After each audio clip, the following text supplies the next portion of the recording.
بسم اللہ الرحمن الرحیم۔ شروع اللہ کے نام سے جو بڑا مہربان نہایت رحم والا ہے۔ چلن ان کے جتنے تھے سب واشیانہ، فسادوں میں کٹتا تھا ان کا زمانہ، لوٹ اور مار میں تھا ہر ایک یگانہ، نہ تھا قانون کا کوئی تازیانہ، قتل و غارت میں تھے وہ چالاک ایسے، درندے ہوں جنگل میں بے باک جیسے، خودی کا سر نہاں لا الہ الا اللہ، خودی تیغ فسان لا الہ الا اللہ، گرچہ بت ہیں جماعت کی آستینوں میں، مجھے حکم ادا ہے لا الہ الا اللہ، یہ نغمہ فصل گل و لالا کا نہیں۔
أما بعد فإن خير الحديث كتاب الله وخير الهدي هدي محمد صلى الله عليه وسلم وشر الأمور محدثاتها وكل محدثة بدعة وكل بدعة ضلالة وكل ضلالة في النار۔ سبحانك لا علم لنا إلا ما علمتنا إنك أنت العليم الحكيم۔ اللهم انفعنا بما علمتنا وعلمنا ما ينفعنا وزدنا علما۔ رب اشرح لي صدري ويسر لي أمري واحلل عقدة من لساني يفقهوا قولي۔ اللهم أرنا الحق حقا وارزقنا اتباعه وَأَرِنَا الْبَاطِلَ بَاطِلًا وَارْزُقْنَا اجْتِنَابَهُ۔ أما بعد فأعوذ بالله السميع العليم من الشيطان الرجيم۔ الذين آمنوا وهاجروا وجاهدوا في سبيل الله بأموالهم وأنفسهم أعظم درجة عند الله وأولئك هم الفائزون۔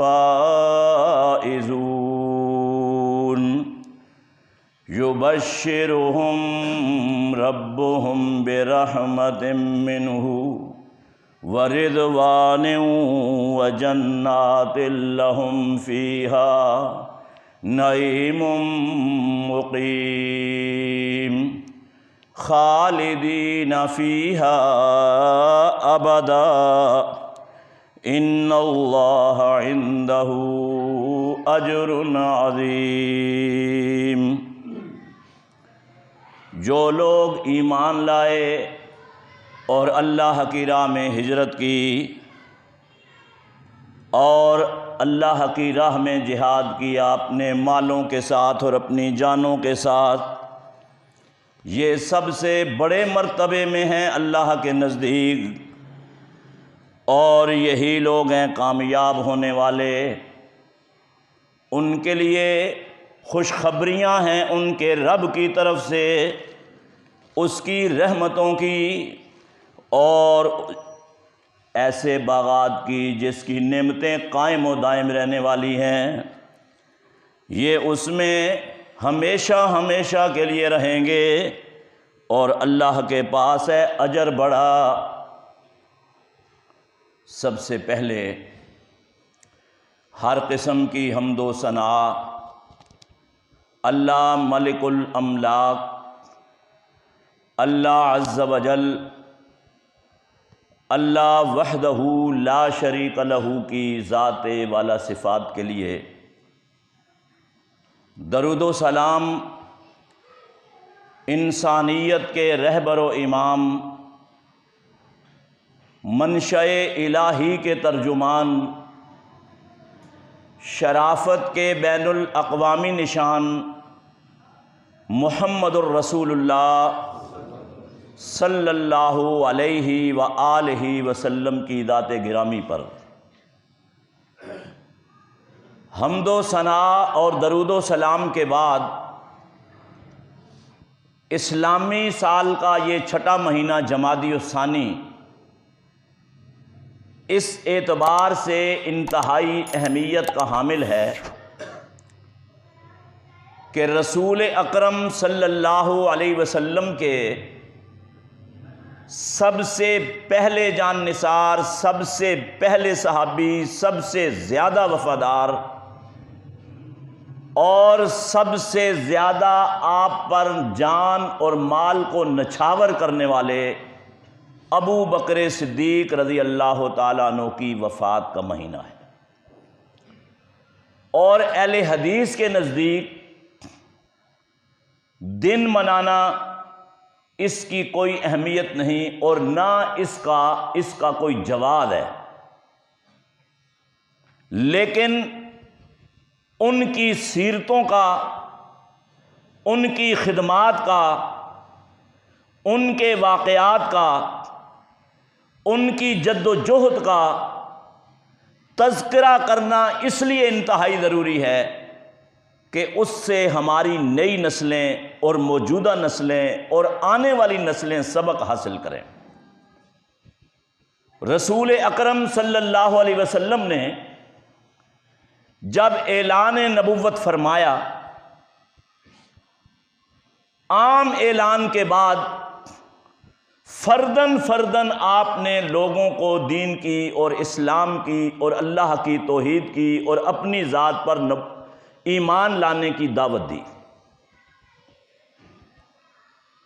فرمایا میں جس کے پاس بھی گیا، کسی نے دلیل مانگی، کسی نے مہلت مانگی، کسی نے کوئی اعتراض کیا، کہا میں جب ابو بکر صدیق رضی اللہ تعالیٰ عنہ کے پاس گیا، کوئی دلیل نہیں مانگی، کوئی اعتراض نہیں کیا، کوئی مہلت نہیں مانگی، کوئی بات نہیں کی، فوراً وہ ایمان لے آئے۔ اور میرے رب نے فرمایا والذی جاء بالصدق وصدق به اولئک هم المتقون۔ ایک وہ ذات گرامی جو حق و صداقت کا، سچائی کا پیغام لے کے آئی، اور دوسری وہ ہستی جس نے پہلے اس کو قبول کیا، یہ دونوں کے دونوں پرہیزگار ہیں، دونوں کے دونوں متقی ہیں۔ ابو بکر صدیق رضی اللہ تعالیٰ عنہ جب ایمان لے آئے اور تھوڑا ہی عرصہ گزرا ہوگا، نبی کے اصحاب کی تعداد چند تھی، اور ان چند میں زیادہ تر غلام تھے،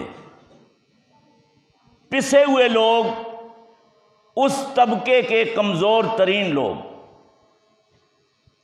ابو بکر صدیق رضی اللہ تعالی عنہ سرکار دو عالم صلی اللہ علیہ وآلہ وسلم کی خدمت عالیہ میں حاضر ہو کر سوال کرتے ہیں کہ حبیب کبریا یہ ارشاد فرمائیے کہ کون سا کام مشکل ترین ہے دین کے لیے تاکہ میں اس کام کو کروں، میں وہ ڈیوٹی سر انجام دوں۔ اور اندازہ لگائیں کہ جو ہمارے ملک کی میجارٹی ہے، بے دین لوگوں کی ہم بات ہی نہیں کرتے، بے دین کو ہم نے باہر نکال دیا، دور چھوڑ دیا۔ دیندار لوگوں میں بھی لوگ کم سے کم، کمزور سے کمزور، چھوٹے سے چھوٹا کام تلاش کرتے ہیں، کہتے ہیں کوئی ایسا کام نہ کریں گے کہیں کسی سے ٹاکرا ہو جائے، کہیں مقابلہ ہو جائے، کوئی مشکل کھڑی ہو جائے۔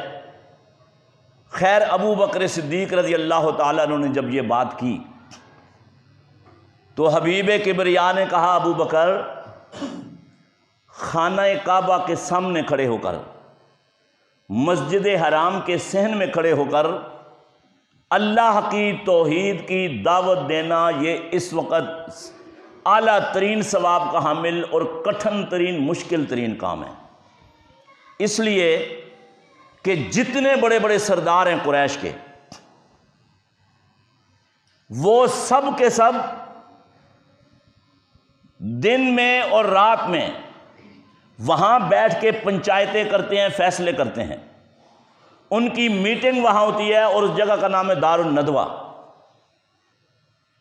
اور بیسیکلی جو قریش تھے وہ مارشل قوم تھی، یعنی ان کی زندگی 95% لڑائیوں میں گزرتی تھی، اور آج کی معلوم تاریخ تک کوئی ایسی قوم آپ کو نظر نہیں آئے گی ان کے علاوہ جن کی لڑائیوں کی تاریخ اتنی طویل ہو۔ 2 گھوڑوں کی لڑائی پر شروع ہونے والی جنگ 250 غبرہ، وہ آدھی صدی اس میں گزری ہے، اور ان کا عالم یہ تھا جنگوں کی سوچ اور فکر کا کہ مولانا حالی نے کہا، چلن ان کے جتنے تھے سب واشیانہ، فسادوں میں کٹتا تھا ان کا زمانہ، لوٹ اور مار میں تھا ہر ایک یگانہ، نہ تھا قانون کا کوئی تازیانہ، قتل و غارت میں تھے وہ چالاک ایسے، درندے ہوں جنگل میں بے باک جیسے۔ تو ایک مارشل فکر کی قوم تھی۔ ایک ہوتا ہے لوگ لڑائی سے بچتے ہیں، جو تہذیب یافتہ لوگ ہوتے ہیں، سویلائزڈ لوگ ہوتے ہیں، اور ایک ہوتا ہے لوگ لڑائیوں کو تلاش کرتے ہیں۔ اور یہ جتنے بھی اس وقت پولیٹیشنز ہیں، آپ کے بڑے وڈیرے سردار، ایون کہ یہ بڑے بڑے جو بیوروکریٹ ہیں، اگر کوئی لڑائی ہو جائے تو انہیں فکر نہیں ہوتی، خوش ہوتے ہیں۔ آپ پوچھیں جی کیا ہوا، کہتے ہیں بھائی ہماری روزی ہی لڑائی میں رکھی ہوئی ہے، ایک پارٹی آئے گی اس سے ہم پیسے لیں گے، اور پھر دوسری بھی آ جائے گی اس سے بھی پیسے لیں گے، اپنا مال رکھ لیں گے، پھر دونوں کو بولیں گے صلح کر لو۔ تو وہ مارشل قوم تھی، لڑائیوں کو تلاش کرنے والی۔ کہا ابو بکر، ایسے حالات میں رب کے دین کی دعوت دینا مشکل ترین کام ہے، اور جو بندہ مومن ہے، بندہ مومن کسی سے خوف نہیں کھاتا، اور یہ کتنا بڑا کام ہے اجر و ثواب کے اعتبار سے۔ وَمَنْ أَحْسَنُ قَوْلًا مِّمَّنْ دَعَا إِلَى اللَّهِ وَعَمِلَ صَالِحًا وَقَالَ إِنَّنِي مِنَ الْمُسْلِمِينَ۔ اس سے زیادہ بہتر اور اچھا آدمی کون ہے جو اللہ کی راہ کی طرف بلانے والا اور نیک عمل کرنے والا اور یہ کہنے والا کہ میں اللہ کا فرمانبردار ہوں، میں اللہ کا ماننے والا ہوں۔ اور یہ جو کام ہے بندہ مومن کی روح کی غذا ہے، دماغ کی تاریں اس سے ہلتی ہیں اور دماغ جلا پکڑتا ہے۔ اور علامہ اقبال نے کہا خودی کا سر نہا لا الہ الا اللہ، خودی تیغ فساں لا الہ الا اللہ، گرچہ بت ہیں جماعت کی آستینوں میں مجھے حکم اذاں ہے لا الہ الا اللہ، یہ نغمہ فصل گل و لالا کا نہیں پابند، بہاروں کے خزاں لا الہ الا اللہ۔ ابو بکر صدیق رضی اللہ تعالیٰ عنہ خانہ کعبہ کے سامنے مسجد حرام کے سین میں کھڑے ہو گئے اور ایک اللہ کی توحید کی دعوت دے دی۔ ابھی بات مکمل نہیں ہوئی تھی، چاروں طرف سے جو اوباش تھے آپ پر ٹوٹ پڑے، اتنا مارا کہ آپ مار کھاتے کھاتے بے ہوش ہو کر گر پڑے، اور ان سرداروں کی دہشت کا یہ عالم تھا کہ کوئی آگے ہو کر آپ کو اٹھانے والا نہیں تھا، پانی پلانے والا نہیں تھا۔ گھر میں اطلاع ہوئی تو ماں بھاگی ہوئی گئی اور خالہ دونوں نے اٹھایا اور پکڑ کر بڑی مشکلوں سے گھر لے کے آئیں، چارپائی پہ لٹایا، پانی کے چھینٹے دیے چہرے پر ماں نے اور پانی پلانے کی کوشش کی، ہوش میں آئے تو ہوش میں آنے کے بعد پہلا جملہ ابو بکر صدیق رضی اللہ تعالیٰ عنہ کی زبان سے جو ادا ہوا، جو عقیدتوں کی دنیا ہے، جو تعلقات اور روابط کی دنیا ہے، اس عقیدت کے جملے کو دنیا کے کسی پیمانے سے ماپا نہیں جا سکتا اور کسی ترازو سے اس کا وزن نہیں کیا جا سکتا۔ ماں سے کہا مجھے یہ بتاؤ کہ رسول اکرم صلی اللہ علیہ وسلم کس حال میں ہیں، کہیں میری وجہ سے ان پر تو کوئی حملہ آور نہیں ہو گیا۔ ماں اس وقت تک اسلام نہیں لائی تھی، ام رومان کہنے لگی ابو بکر جس کی وجہ سے یہ دن تجھے دیکھنا پڑا، تو اس معاشرے کا ایک بہت بڑا تاجر ہے، تیری رسپیکٹ ہے، عزت ہے، اور آج تیرا یہ حال جس کی وجہ سے ہوا، ہوش میں آتے ہوئے پھر تم اسی کا نام لیتے ہو۔ جیسے اکبر الہ آبادی نے کہا تھا کہ رقیبوں نے رپٹ لکھوائی جا جا کے تھانے میں، اکبر خدا کا نام لیتا ہے اس زمانے میں۔ تو ابو بکر صدیق رضی اللہ تعالیٰ عنہ نے جب یہ جملے سنے تو کیا جذبات تھے ان کے نبی کے ساتھ عقیدت کے، کیا کہتے ہیں، ان للہ علیہ اللہ ازوق طعاما ولا اشرب شرابا حتی آتی رسول اللہ صلی اللہ علیہ وسلم، مجھے رب کی قسم ہے میں پانی کا ایک گھونٹ تک نہیں پیوں گا اور کھانے کا ایک لقمہ تک نہیں چکھوں گا جب تک پیارے پیغمبر کی زیارت اپنی ان آنکھوں سے نہ کر لوں۔ یعنی ان حال میں بھی نبی کے ساتھ جو محبت تھی، وہ عقیدت تھی، وہ معراج کی بلندیوں کو چھو رہی تھی۔ اب ہجرت کا وقت آیا، صحابہ جب پریشان تھے، ہجرت کی اجازت مل گئی، مدینے چلے گئے۔ اب ابو بکر صدیق رضی اللہ تعالیٰ عنہ ہجرت کے سفر میں رسول اکرم صلی اللہ علیہ وسلم کے ساتھی ہیں، روانہ ہوئے۔ پہلی منزل غار ثور تھی، جبل ثور پہاڑی کے اندر جو غار ہے اور مکہ سے چند کلومیٹر پر ہے، اور ابو بکر صدیق رضی اللہ تعالی عنہ اس پہاڑی پر چڑھتے ہوئے سرکار دو عالم صلی اللہ علیہ وسلم کو اپنے ان کندھوں پہ اٹھا کر چلے اور غار تک آپ کو پہنچایا۔ اور یہ جو سفر ہے اس پہاڑی کی اونچائی کا تقریباً 1.5 کلومیٹر ہے۔ ایک کتاب لکھی ہے سیرت پر بہت بڑے دانشور شورش کاشمیری نے، اس کا نام ہے شب جائے کہ من بودم۔ اس نے کہا میں نے جب جا کر وہاں یوں کر کے پہاڑ کی چوٹی کو دیکھا تو میری ٹوپی نیچے گر گئی۔ وہاں تک پہنچے، اب کفار نے ہرکارے دوڑا دیے چاروں طرف کہ ہو نہ ہو ہر حال میں ان کو گرفتار کر کے لانا ہے۔ اور یہ جو بڑے بڑے سردار ہیں ان کی سوچ ایسے ہی ہوتی ہے، منفی، اور پتہ چلا کہ خود جیل میں پڑے ہوئے ہیں۔ آپ کے اس شہر کا بھی ایک بڑا سردار جو ہے وہ نیب کے شکنجے میں ہے بہت عرصے سے۔ خیر وہاں پہنچے تو چاروں طرف سے ہرکارے، چلتے چلتے غار کے دہانے تک پہنچ گئے۔ غار نیچے تھا اور اس کا جو دہانہ تھا یعنی انٹرنس، داخلی راستہ، وہ اوپر تھا۔ ابو بکر صدیق رضی اللہ تعالیٰ عنہ کہتے ہیں کہ اللہ کے رسول اگر یہ نیچے دیکھیں اپنے پاؤں کے انگوٹھوں اور انگلیوں کو تو یہ ہمیں دیکھ لیں تو پھر کیا ہوگا؟ کیونکہ ابو بکر صدیق کو جو غم اور خوف تھا وہ اللہ کے رسول صلی اللہ علیہ وسلم کا تھا کہ ان کو کوئی نقصان نہ پہنچائے۔ تو یہ جو الفاظ اور نبی کا جو جواب تھا،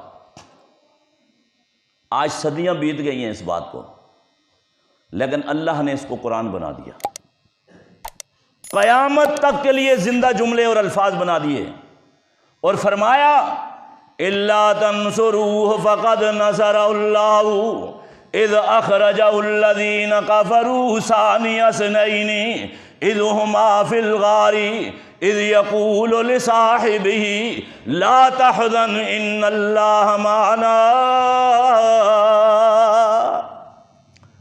فرمایا کہ اگر تم میرے پیارے نبی کی مدد نہ کرو تو کوئی بات نہیں، اللہ اس کی مدد کرے گا۔ اس نے تب بھی مدد کی تھی جب دو میں سے ایک پیغمبر تھا اور دوسرا اس کا ساتھی تھا، اور اس نے کہا تھا کہ اب کیا ہوگا؟ تو نبی کہتے ہیں لا تحزن، میرے پیارے میری جان کا تم غم نہ کرو، ان اللہ معنا، اللہ ہمارے ساتھ ہے۔ جس رب کی راہ میں ہم نکلے ہیں وہ بچانے والا ہے۔ اور کیسے بچاتا ہے کہ نبی جب اپنے گھر سے نکلے تو دونوں طرف جنگجو عرب نوجوان برہنہ تلواریں زہر میں بجھی ہوئی لے کر کھڑے ہیں، درمیان میں اللہ کے رسول جا رہے ہیں۔ میرا رب کیا کہتا ہے؟ وَجَعَلْنَا مِن بَيْنِ أَيْدِيهِمْ سَدًّا وَمِنْ خَلْفِهِمْ سَدًّا فَأَغْشَيْنَاهُمْ فَهُمْ لَا يُبْصِرُونَ۔ ہم نے ان کے سامنے بھی دیواریں بنا دی، ان کے پیچھے بھی دیواریں بنا دی، اور ان پہ ہم نے غشی کو، بے ہوشی کو طاری کر دیا، اور نبی جا رہے تھے لیکن وہ دیکھ نہیں پا رہے تھے۔ تو کہا وہ رب مدد کرے گا۔ اور ہجرت کے سفر میں جو مستند سیرت نگار ہیں انہوں نے ایک حیران کن بات لکھی کہ جب سفر میں جا رہے تھے تو ابو بکر صدیق رضی اللہ تعالیٰ عنہ اپنی سواری پر کبھی آگے چلتے، کبھی دائیں، کبھی بائیں اور کبھی پیچھے۔ سرکار دو عالم صلی اللہ علیہ وسلم نے فرمایا ابو بکر راستہ تو سیدھا ہے بالکل، آپ یہ جو زگ زگ چلتے ہو کبھی دائیں بائیں آگے اور پیچھے، کیا وجہ ہے؟ کہا اللہ کے حبیب میں آگے چل رہا ہوتا ہوں تاکہ سامنے سے کوئی آپ کو گزند اور تکلیف نہ پہنچائے۔ دماغ میں خیال آتا ہے کہ میں تو آگے ہوں، کہیں پیچھے سے دشمن نہ آ جائے، میں بھاگ کر پیچھے ہو جاتا ہوں۔ کہا پیچھے چل رہا ہوتا ہوں، ایک خیال آتا ہے کہ دائیں سے کوئی نہ آ جائے، میں دائیں سیدھے ہاتھ پہ چلا جاتا ہوں۔ پھر خیال آتا ہے کہ بائیں طرف سے حملہ آور نہ آ جائے، میں ادھر چلا جاتا ہوں۔ تو اس طرح ابو بکر صدیق رضی اللہ تعالیٰ عنہ کا سفر کٹا مکے سے مدینے کا، اور مکے سے مدینہ 450 کلومیٹر ہے، اور کئی دن لگتے تھے۔ اب رسول اکرم صلی اللہ علیہ وسلم مدینہ تشریف فرما ہوئے، ایک عجیب پیغام ملا کہ قریش آپ پر حملہ آور ہونا چاہتے ہیں۔ حالانکہ دنیا میں جو عداوتوں کی تاریخ ہے وہ اس طرح کی ہے کہ اگر ایک آپ کے دشمن نے آپ کا محلہ چھوڑ دیا، اسی شہر میں دوسرے محلے میں آپ نے سکھ کا سانس لیا، بھائی اب ہماری عداوت ختم، اور اگر وہ دوسرے شہر میں چلا گیا تو آپ اور خوش ہیں۔ لیکن وہاں یہ عالم تھا کہ 450 کلومیٹر دور جانے کے بعد بھی قریش مکہ اسلام اور مسلم دشمنی پر ادھار کھائے بیٹھے تھے، جس طرح یہ آج کل کی سامراجی طاقتیں ہیں۔ پتہ چلا کہ وہ حملہ آور ہونا چاہتی ہیں۔ اب رسول اکرم صلی اللہ علیہ وسلم کے پاس جو ساتھی تھے ان کو جمع کیا، جمع کرنے کے بعد صف بندی ہوئی، آپ ایک عریش میں ایک جھونپڑے میں چلے گئے دعائیں مانگنے کے لیے۔ سوال یہ پیدا ہوا کہ اس جھونپڑے میں اللہ کے رسول صلی اللہ علیہ وسلم کی حفاظت کی ذمہ داری دوران نماز، دوران مناجات، دوران سجدہ، دوران اللہ سے رابطہ کون انجام دے گا؟ صحابہ میں بات ہوئی، ابو بکر صدیق رضی اللہ تعالیٰ عنہ ایسے تلوار لے کے کھڑے ہوئے، کہا ابو بکر یہ کام کرے گا، اور ان کی حفاظت کی ذمہ داری ادا کی، اور حبیب کبریا سجدے میں گرے ہوئے، اور ریت جو ہے وہ گیلی ہو گئی آپ کے آنسوؤں سے، آنکھوں سے نکلنے والے پانی سے۔ کیا کہتے ہیں؟ اللہم ہذہ قریش قد اتت بخیلائها وفخرها تجادلک وتکذب رسولک فنصرک الذی وعدتنی۔ اے میرے اللہ، یہ قریش بڑے تکبر میں اتراتے ہوئے، اکڑتے ہوئے آئے، اس لیے کہ تجھ سے لڑیں اور تیرے حبیب اور تیرے پیارے سے لڑیں۔ اللہ تیری جو مدد جس کا تو نے اہل ایمان کے ساتھ وعدہ کیا ہے، مجھے آج وہ درکار ہے۔ آپ جب بے قرار ہو گئے تو ابو بکر صدیق رضی اللہ تعالیٰ عنہ نے کہا، میرے حبیب سر اٹھائیے، آپ کا رب کبھی تنہا نہیں چھوڑے گا۔ اس رب نے ایک اصول وضع کر دیا، نظام فطرت بنا دیا، اِنَّا لَنَنْصُرُ رُسُلَنَا وَالَّذِينَ آمَنُوا فِي الْحَيَاةِ الدُّنْيَا وَيَوْمَ يَقُومُ الْأَشْهَادُ۔ ہم اپنے رسولوں کی ساتھیوں کی مدد کرتے ہی رہتے ہیں، دنیا کی زندگی میں بھی، اور اس دن بھی کریں گے جس دن سب لوگ میدان قیامت کے اندر ایک جگہ جمع ہوں گے۔ تو ابو بکر صدیق رضی اللہ تعالیٰ عنہ نے یقین دلایا۔ اب جب صفیں بند گئیں، جنگ کا آغاز ہو گیا، اور دنیا کی تاریخ کی جنگوں میں یہ پہلی اور آخری جنگ ہے جس میں اللہ نے آسمان سے فزیکلی، عملی طور پر، باقاعدہ طور پر فرشتوں کو نازل کیا۔ کہا میں نے 3000 فرشتے آپ کی مدد کے لیے بھیج دیے، اور اگلی آیت میں کہا 5000۔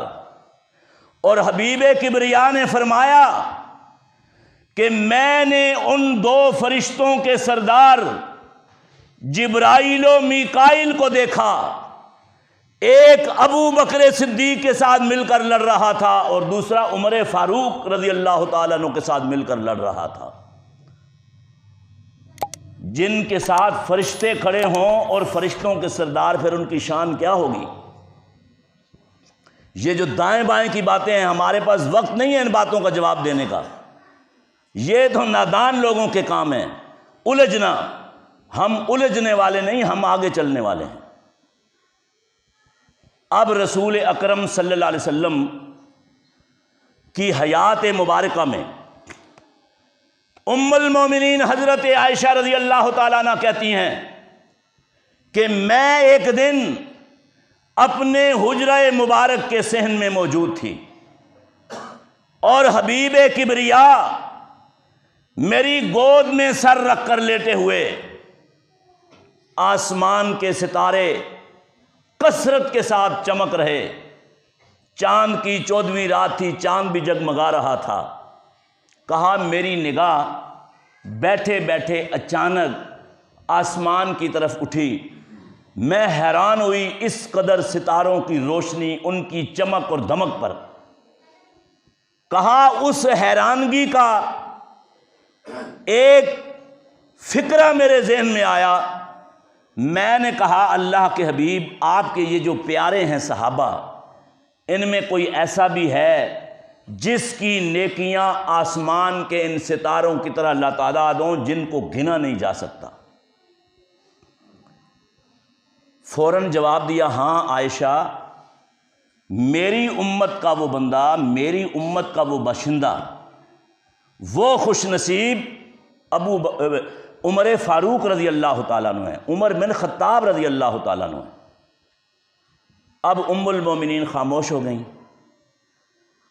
اور رسول اکرم صلی اللہ علیہ وسلم دنیا کے سب سے بڑے نفسیات کے ماہر تھے۔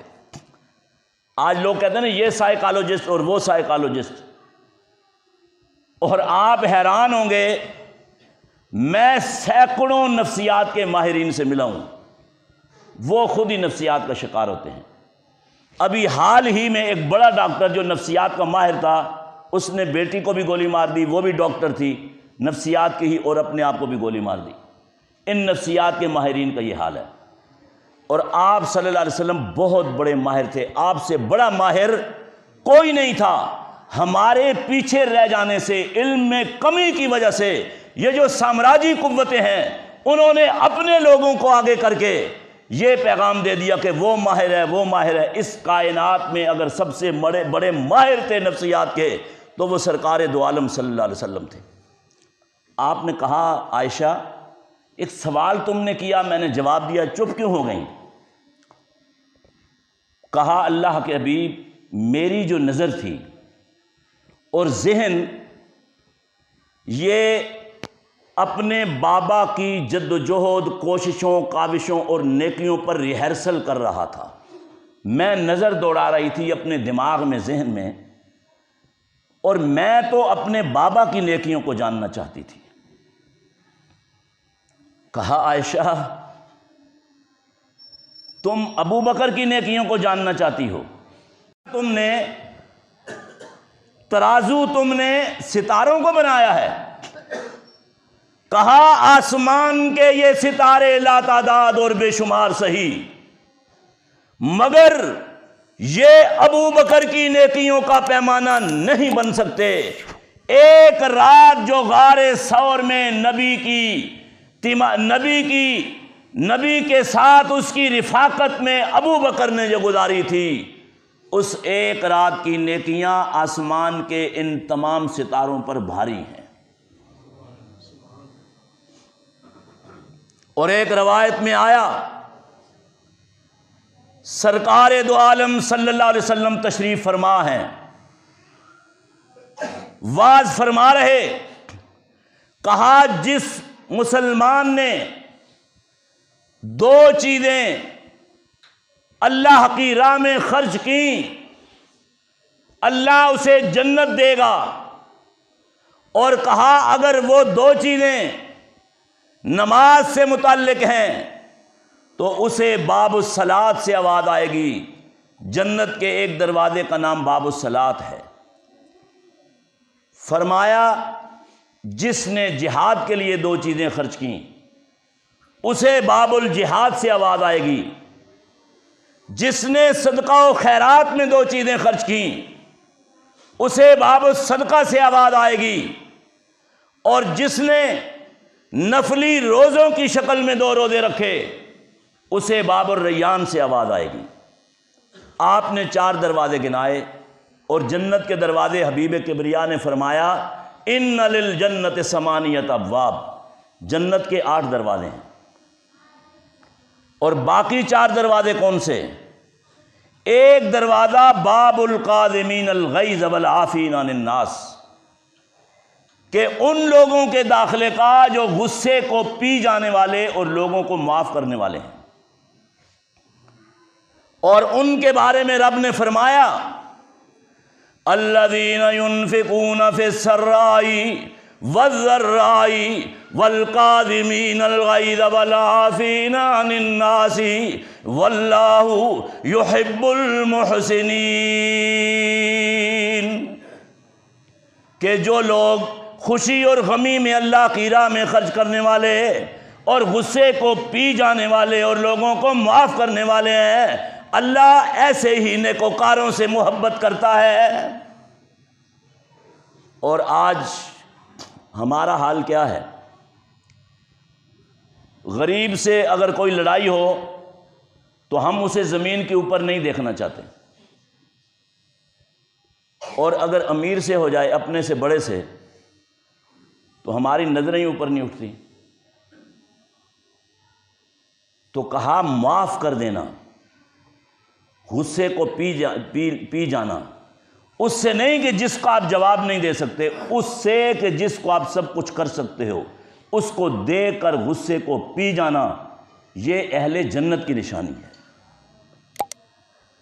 اسی طرح فرمایا کہ ایک دروازہ باب الایمن ہے، جو ہر حال میں اللہ پر توکل اور اعتماد کرنے والے ہیں، وہ اس دروازے سے جنت میں جائیں گے۔ ایک دروازہ باب الذکر ہے، جو کثرت کے ساتھ اللہ کو یاد کرنے والے ہیں، اس دروازے سے جائیں گے۔ ایک دروازہ باب العلم ہے، جو علم حاصل کرتے اور علم پھیلاتے ہیں، وہ اس دروازے سے جنت میں جائیں گے۔ اب یہاں پر ہماری جو سستی اور غفلت ہے، اس نے ایک تنازع کو جنم دے دیا۔ بھائی علم ہے کون سا، دنیا کا یا دین کا؟ لوگ کہتے ہیں جناب یہ جو مختلف سبجیکٹس ہیں، یہ میتھ ہے، یہ سائنس ہے، یہ سوشیالوجی ہے، یہ سائیکالوجی ہے، یہ فلاں فلاں، یہ ہے علم۔ اور کہا یہ جو مولوی صاحب پڑھتے ہیں، کہتے ہیں بھائی یہ نماز پڑھاتے ہیں، زیادہ بڑا کام کریں گے تو جنازہ پڑھا دیں گے، اس سے بڑا کام کریں گے تو کوئی نکاح پڑھا دیں گے، اس سے بڑا کام کریں گے تو کفن پہنا دیں گے کسی مردے کو، اس سے بڑا کام کریں گے تو اس کی تدفین کر دیں گے۔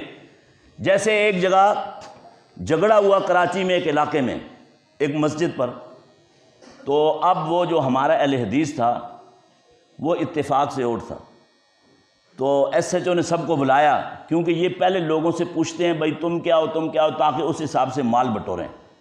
اس نے سب سے پوچھا تو تم کیا کرتے ہو؟ اس نے کہا میں بندے دفنا دیتا ہوں۔ وہ تو گھبراہٹ کا شکار ہو گیا۔ مجھے اس نے بلایا اگلے دن کہ بھائی یہ دیکھو ایک بوڑھا آدمی ایسی بات کرے، آپ اس کو سمجھاؤ۔ میں اس کو لے گیا، میں نے کہا بابا آپ بتاؤ آپ کام کیا کرتے ہو؟ کہتے ہیں سر میں گورکن ہوں۔ تو میں نے کہا گورکن تو بندے ہی دفنائے گا، اور کیا کام کرے گا؟ دیگیں تو پکانے سے رہا وہ۔ تو خیر اب جو صورتحال ہے وہ یہ ہے کہ دین کا جو علم ہے وہ بنیاد اور بیس اور اصل ہے، جو ہمیں اللہ کے قریب کرتا ہے، جو ہماری روح کو زندہ کرتا ہے، جو ہمیں حلال حرام سمجھاتا ہے۔ اور میں آپ کو بتاؤں کہ ابھی کراچی یونیورسٹی میں ایک ورکشاپ ہو رہی ہے دینی مدارس کے طلبہ کی، اور الحمدللہ میرا اس میں کردار موجود ہے۔ بڑے بڑے جو professor P H D doctor صاحبان ہیں، وہ وراثت کے مسائل، فیملی لاز اور طہارت کے مسائل یہ علماء سے پوچھتے ہیں، کیونکہ یہ جتنا بھی دنیاوی علوم ہیں آپ حیران ہوں گے کہ ان میں دینی معلومات اور اخلاقیات کی معلومات نہیں ہیں۔ میتھ کیا ہے؟ 2 اور 2 4 سے شروع ہوتا ہے، آپ الجبرا میں چلے جائیں، جیومیٹری میں کہیں بھی چلے جائیں۔ اسی طرح سائنس ہے، وہ شروع ہوتی ہے ایک یعنی جرثومے سے، اور پھر وہ ایٹم بم تک چلی جاتی ہے۔ تو یہ جو چیزیں ہیں، اب دین کی ضرورت کتنی پڑ رہی ہے۔ اگر ہم جاگ رہے ہوں تو پھر دنیا کو ہم بتائیں۔ عالم یہ ہے کہ دنیا میں پہلے کہا جاتا تھا کہ بزنس جو کاروبار ہے اس کو پھیلانے کے لیے ایڈورٹائزمنٹ سب سے بڑا ہتھیار ہے۔ آپ دیکھتے ہیں لوگ اخباروں میں چینلز پہ لاکھوں روپے کے اشتہارات دیتے ہیں۔ اس کے باوجود جب یہ جو کرونا وائرس کی وبا آئی ہے تو دنیا کے بڑے بڑے کاروبار متاثر ہوئے، تو بڑے بڑے لوگ جن کو تھنک ٹینک کہا جاتا ہے وہ سر جوڑ کر بیٹھے۔ انہوں نے کہا کیا کریں اس کو بڑھانے کے لیے۔ ایک نیا سبجیکٹ دنیا کی یونیورسٹیوں میں نکلا ہے اور وہ کراچی یونیورسٹی میں بھی آج ہے، بزنس ایتھکس، یعنی کاروبار کی اخلاقیات، کہ آپ اخلاقیات کا استعمال کریں گے تو آپ کاروبار میں ایڈورٹائزمنٹ سے بھی کہیں زیادہ آگے جائیں گے۔ اور اس اخلاقیات کا منبع کیا ہے؟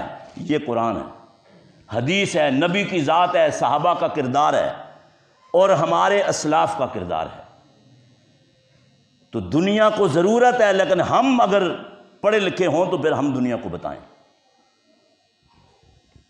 ایک جگہ پاکستان بننے سے 50-60 سال پہلے بحث ہو رہی تھی کہ جناب دنیا کا علم اصل ہے یا دین کا۔ مولانا ابوالکلام جو اپنے دور کے اتنے بڑے عالم تھے کہ آج شاید ہم ان کی گرد راہ بھی نہیں ہیں، انہوں نے کہا بھائی یہ بتاؤ کہ یہ دنیا کا جو علم ہے کس لیے کوئی حاصل کرتا ہے؟ انہوں نے کہا ڈگری لے کر وہ یا کاروبار کرتا ہے یا وہ نوکری کرتا ہے۔ کہا دین کا علم لے کر؟ کہتا ہے دین کا علم وہ حاصل کرتا ہے جو اللہ کو راضی کرتا ہے، اسے تنخواہ سے کوئی غرض نہیں، وہ تو مسلح پہ کھڑا ہوتا ہے۔ اس نے کہا پھر جو اللہ سے ملاتا ہے اصل تو وہ ہوا، اور گاندھی بھی اس میں بیٹھا ہوا تھا۔ اس نے سر پکڑ لیا، اس نے کہا مولانا اتنی بڑی بات آپ نے کہہ دی، اب اس کا کوئی جواب نہیں ہے۔ تو بات یہ ہے کہ اصل جو علم ہے وہ دین کا اور دنیاوی علم جو ہے ضرورت ہے، یہ نہیں کہ ہم اس کو چھوڑ دیں۔ دنیا کی باوقار قوموں کی صفوں میں کھڑے ہونے کے لیے ہمیں اس کی بھی ضرورت ہے۔ اور یہ جو سازشیں ہیں آج دنیا میں، ان سازشوں کو سمجھنے کے لیے اور ان کا توڑ کرنے کے لیے بھی دنیا کے علم کی ہمیں ضرورت ہے۔ تو فرمایا ایک دروازہ باب العلم ہے۔ اب جب 8 دروازے گنوا چکے تو ابو بکر صدیق رضی اللہ تعالیٰ نے بیٹھے ہوئے، کہا حبیب کبریا یہ فرمائیے کہ آپ کی امت میں کوئی ایسا خوش نصیب بھی ہوگا جسے ایک ہی وقت میں جنت کے 8 دروازوں سے جنت میں داخلے کے لیے آواز آئے، پکارا جائے۔ حبیب کبریا نے کہا کہ ہاں اے ابو بکر، وَأَرْجُو أَن تَكُونَ ہوا، کہ مجھے امید ہے کہ میری امت کا وہ بندہ جسے ایک ہی وقت میں جنت کے 8 دروازوں سے جنت میں داخلے کے لیے پکارا جائے گا، اس کا نام ابو بکر ہے، اس کا نام ابو بکر صدیق رضی اللہ تعالیٰ عنہ ہے۔ اور ایک روایت میں آیا، آپ نے فرمایا انت ہوا یا ابا بکر، کہ اے ابو بکر تم وہ ہو جسے 8 دروازوں سے بلایا جائے گا۔ اور دنیا کی کوئی بھی تحریک مالی معاملات کے بغیر آگے نہیں بڑھتی۔ یہاں ہم کھڑے ہیں، یہ ماشاءاللہ مسجد، پھر جامع ستاریہ ادارہ، پھر لوگوں کی خدمت، اس کے لیے مال کی ضرورت ہے، اور یہ کام ہو رہا ہے سب اللہ کی رضا کے لیے۔ رسول اکرم صلی اللہ علیہ وسلم کو اطلاع ملی کہ قیصر روم مدینے پر حملہ آور ہونا چاہتا ہے،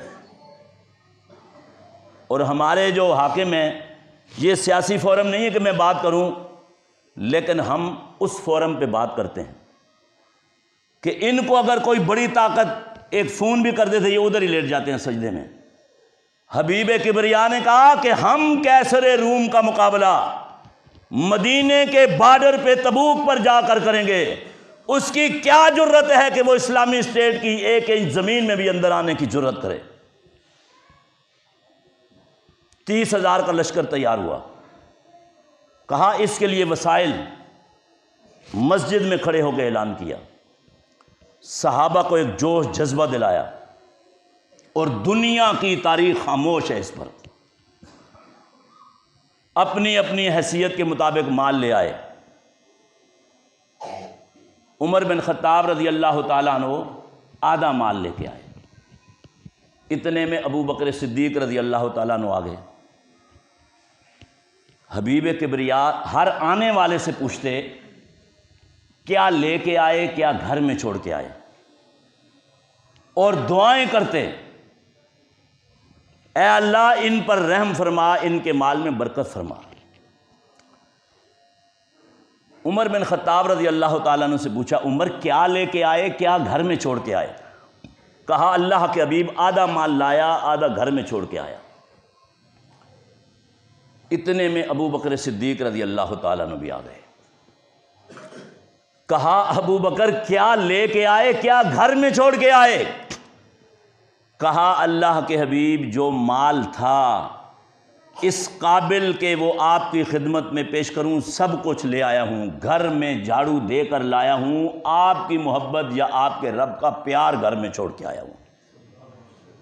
اور علامہ اقبال نے اس کو ایک مکالمے کی شکل دی، بڑے عجیب انداز میں کہا اتنے میں وہ رفیق نبوت بھی آ گیا جس سے کہ تھی بنائے عشق و محبت استوار، لے آیا اپنے ساتھ وہ مرد وفا سرشت، ہر وہ چیز کے چشمے جہاں میں جس کا ہو اعتبار، بولے حضور کے چاہیے کچھ فکر عیال بھی، کہنے لگا وہ قرآن و سنت کا تابعدار، پروانے کو شمع پروانے کو شمع بلبل کے لیے پھول بز، صدیق کے لیے ہے فقط اللہ کا رسول بس۔ اللہ رب العالمین سے دعا ہے کہ اللہ ہمیں اپنے نبی کے پیاروں کی سیرتوں کو بیان کرنے، اجاگر کرنے، عام کرنے، پھیلانے اور اس کی روشنی میں اپنی زندگی کے شب و روز کو استوار کرنے کی توفیق عطا فرمائے۔ اقول قولی ھذا واستغفر اللہ لی ولکم اجمعین۔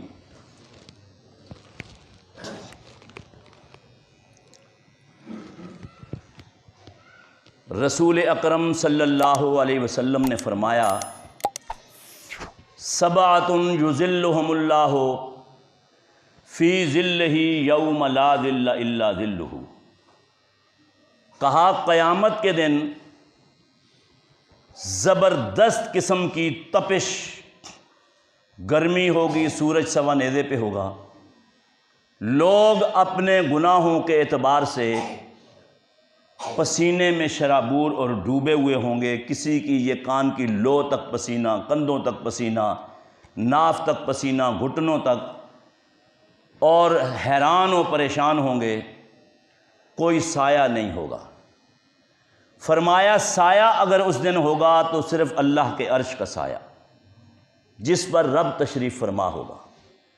کہا ساتھ وہ لوگ ہوں گے کہ اس دن اللہ ان کو گرمی سے بچانے کے لیے اپنے سائے میں جگہ دے گا، جن میں ہم دو کا ذکر کریں گے وقت کی قلت کی وجہ سے۔ فرمایا شاب نشأ فی عبادت اللہ، ایک وہ نوجوان جس نے اپنی جوانی اللہ کی عبادت میں گزار دی، کیونکہ جوانی ہم یہ سمجھتے ہیں اور دنیا یہ کہتی ہے کہ دیوانی ہوتی ہے، ہم تو یہ کہتے ہیں، لیکن آپ کو پتہ ہے کہ سامراجی قوتوں نے آپ کے جوانوں کو خراب کرنے کے لیے ان کو ہیروئن اور چرس کے نشے پہ لگایا، اور اس کی ایک بڑی تاریخ ہے جو ابھی میں آپ کو نہیں بتا سکتا۔ کہا وہ جوان جس نے جوانی اللہ کی عبادت کی میں گزار دی وہ اس عرش کے سائے میں ہوگا۔ دوسرا وَالرَّجُلٌ قَلْبُهُ مُعَلَّقٌ بِالْمَسْجِدِ، وہ اللہ کا نیک بندہ جس کا دل مسجد میں اٹکا ہوا ہے۔ کیا مراد؟ کہ وہ نماز پڑھ کے گیا، انتظار میں ہے کہ کب اذان ہو پھر مسجد میں آؤں، اور جب گھڑیاں نہیں تھیں تو لوگ بار بار مسجدوں میں چکر لگاتے تھے۔ اور یہ جو مسجد ہے، میں آپ کو کچھ حیران کن باتیں بتاؤں کہ آج کی جو دنیا ہے جسے گلوبل ولیج کہتے ہیں، اس میں ابھی چند سال پہلے ایک تحقیق ہوئی، سرچ ہوئی کہ سب سے مؤثر فورم جہاں سے بات سنی جاتی ہے وہ کون سا ہے؟ تو اس پر یہ ملک ہے ہمارے قریب نیپال، انڈیا سے تھوڑا آگے، ایک تھنک ٹینک بٹھایا گیا، پھر اس پر ایک ورکشاپ ہوئی، اور وہ جو ادارہ ہے اس کو UNDPC کہتے ہیں، یعنی united nation for population and civilization. تو انہوں نے کہا کہ اس وقت وہ مؤثر فورم ممبر و محراب ہے جہاں سے دنیا باتیں سنتی ہے، اسے قبول کرتی ہے اور اس پر عمل کرتی ہے۔ تو یہ جو تہذیبوں کی جنگ لوگ کہتے ہیں، امریکہ اور انگلینڈ، وہ بیسیکلی مسجد سے ہمیں باہر نکالنا چاہتے ہیں، لیکن ان کا بس نہیں چلتا۔ پہلے انہوں نے کرسچینٹی کو نکالا، کلیسا سے باہر نکال دیا، اور اب وہ کتنا پریشان ہیں۔ ابھی چند دن پہلے کراچی میں جو بڑے بڑے کرسچن لیڈر تھے وہ ہمارے پاس آئے، انہوں نے اخبار میں بھی دیا کہ خدا کے لیے ہمارے نام پہ حکومت کو آپ کہیں کہ شراب کے پرمٹ دینا بند کرے، ہمارے مسیح مذہب میں بھی شراب حرام ہے۔ اور اس سے پہلے سکھوں کا ایک بہت بڑا لیڈر ہے کراچی میں، سردار ہیرا سنگھ، وہ سپریم کورٹ کا وکیل بھی ہے، اس نے بھی ہمیں کہا کہ بھائی خدا کے لیے ہمارے مذہب میں بھی حرام ہے۔ اب انہوں نے لوگوں کو کلیسا سے تو باہر نکال دیا، اب لوگ بے قابو ہیں۔ آپ کو اتفاق کبھی ہو یہ جو مغربی ممالک ہیں جانے کا، تو آپ دیکھیں گے کہ لوگ شراب پی کر رات کو فٹ پاتھوں پہ لیٹے ہوئے ہیں، کچھ پتہ نہیں ہے کیا ہو رہا ہے کیا نہیں ہو رہا ہے۔ ہم تو کہتے ہیں نا اتنے وہ ترقی یافتہ اور تربیت یافتہ ہیں، یہ خالی نام ہی نام ہے۔ جیسے یوسف علیہ السلام نے جیل کی کال کوٹھڑی میں بے شمار معبودوں کو پوجنے والوں کو کہا تھا کہ سنو ان ہی الا اسماء سمیتموہا، یہ تو نام ہی نام ہے جو تم نے لکھ لیے ہیں، تم نے رکھ لیے ہیں، کچھ بھی نہیں ہے۔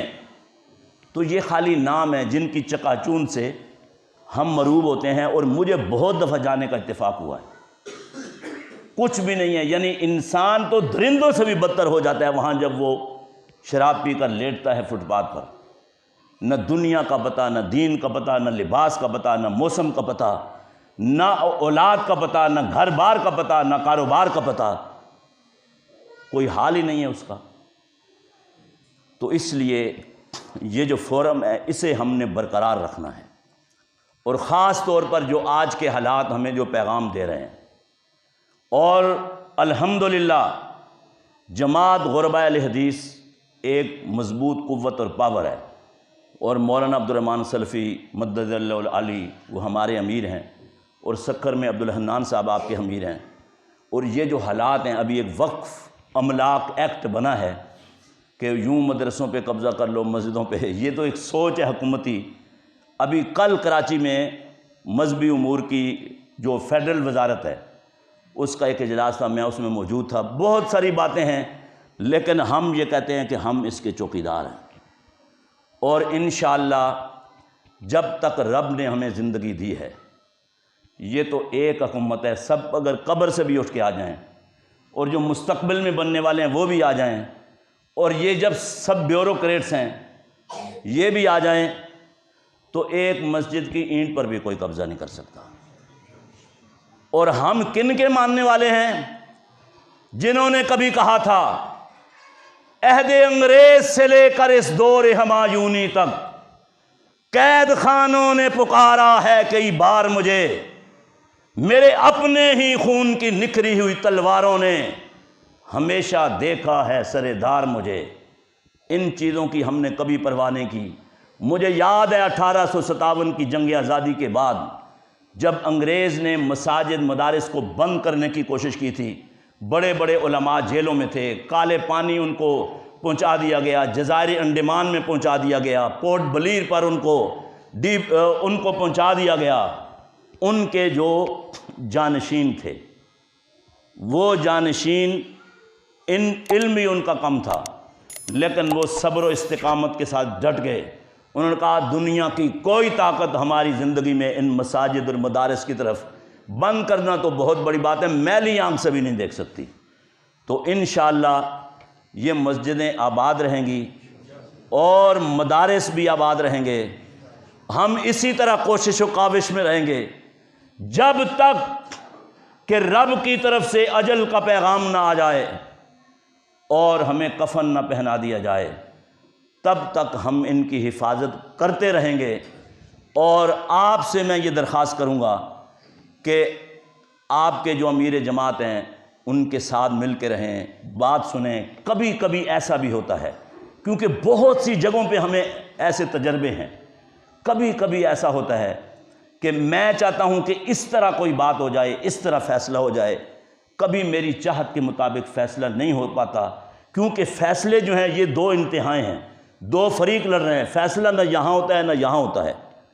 پنچایت کا اصول یہ کہ فیصلہ یہاں ہوتا ہے درمیان میں۔